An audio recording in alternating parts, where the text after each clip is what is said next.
বেশিরভাগ মানুষই জানে না, কিন্তু মানুষের ত্বকে, বিশেষ করে চোখের পাপড়ি আর চোখের পাতার চারপাশে খুবই ছোট কিছু জীব বাস করে, যাদের বলা হয় আই মাইটস।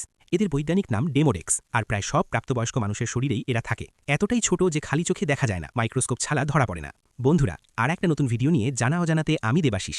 চলুন ভিডিওটি শুরু করা যাক। এই আই মাইটস মূলত চোখের পাপড়ির গোড়ায় থাকা লোমকূপ আর তেল গ্রন্থির ভেতরে বাস করে। তারা ত্বকের প্রাকৃতিক তেল আর মৃত ত্বককোষ খেয়ে বেঁচে থাকে। এটাই তাদের স্বাভাবিক জীবনচক্র। এরা রাতে বেশি সক্রিয় হয়, তাই অনেকেই সকালে ঘুম থেকে উঠে চোখে চুলকানি, জ্বালা বা অস্বস্তি অনুভব করেন। ঘুমের সময় তারা নড়াচড়া করে, খায় আর লোমকূপের ভেতর বর্জ্যও রেখে যায়। ভয়ের কিছু নেই, বেশিরভাগ মানুষের ক্ষেত্রে এটা একদম স্বাভাবিক এবং ক্ষতিকর নয়। আমাদের শরীরের ইমিউন সিস্টেম সাধারণত এদের সংখ্যা নিয়ন্ত্রণে রাখে, তাই কোনো উপসর্গ দেখা যায় না।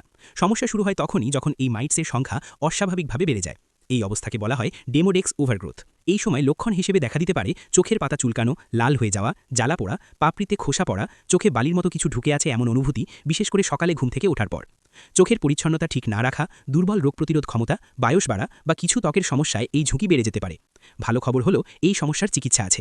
ডাক্তাররা সাধারণত হালকা আইলিড ক্লিনিং, মেডিকেটেড ওয়াইপস বা নির্দিষ্ট চিকিৎসা ব্যবহার করতে বলেন, যাতে মাইটসের সংখ্যা নিয়ন্ত্রণে থাকে। নিয়মিত চোখ পরিষ্কার রাখা, ভারী মেকআপ এড়িয়ে চলাও অনেক সাহায্য করে। সব মিলিয়ে বলা যায়, আই মাইটস মানুষের ত্বকের একেবারে স্বাভাবিক অংশ। বেশিরভাগ মানুষ সারা জীবন এদের সঙ্গে থাকেন, টেরও পান না। সমস্যা তখনই হয় যখন সেই স্বাভাবিক ভারসাম্য নষ্ট হয়ে যায়। এই বিষয়টা আমাদের মনে করিয়ে দেয় সাধারণ পরিচ্ছন্নতা আর যত্ন কতটা গুরুত্বপূর্ণ। এই তথ্যটা শেয়ার করুন, কারণ চোখ নিয়ে এমন ছোট কিন্তু গুরুত্বপূর্ণ সত্য অনেকেই জানেন না। আপনার একটি শেয়ারই অন্য কাউকে সচেতন করতে পারে। সকলে ভালো থাকবেন, সুস্থ থাকবেন। অনেক ধন্যবাদ।